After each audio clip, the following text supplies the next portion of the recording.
And on the international stage, I mean, do you see Hyperloop projects more likely coming to sort of the first rung of world powers like China and India, and those countries sort of just paying you to build that for them? Or do you see it more Hyperloops more likely, short term coming to the next rung of countries, the Indonesias, South Africas, and those sort of other growing markets? My instincts tell me that there are places in the world who like to have a reputation as innovators. In the Middle East, in the Gulf region, in Singapore, places that want to be first. And somebody's got to be first. If you're going to build something new, somebody had to be the first person to fly a plane.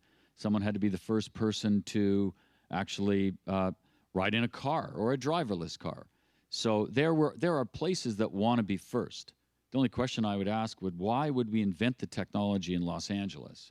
Why would we have the most severe traffic problems anywhere and not want to say, why don't we try this first here in a demonstrator mode and prove to the world that we can build not only the technology, but solve the kind of problems that are actually the city sees first before other cities in the world. So yes, we'll find innovative countries and cities around the world that are actually extremely interested in what we're doing, but I would say, I think it would be a real pity if we didn't give a full push in Los Angeles and the region to try to make it happen here. We have 120 people. We'll have 300 people here in the next 18 months, and then we'll have 1,000 people here. So we're creating jobs, we're creating innovation, we're leveraging the fantastic universities and the brilliant minds here. It'd be a pity if we didn't take a stab at it.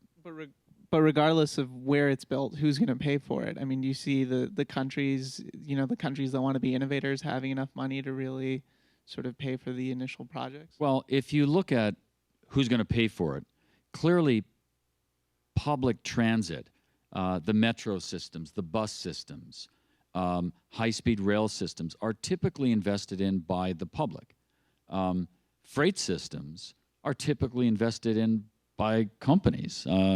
And agencies, the ports, and the Port Authority, and the ecosystem around that.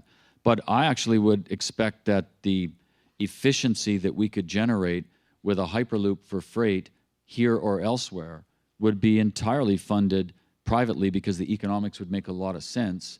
And what we'd really need from government isn't so much the money, we'd need the support to take really silly regulations and say, why aren't we able to do this when it's sitting right in front of our face?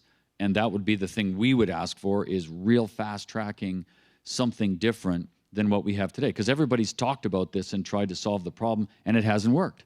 So let's try something different. And I don't think we're asking for money. I think we're asking for support.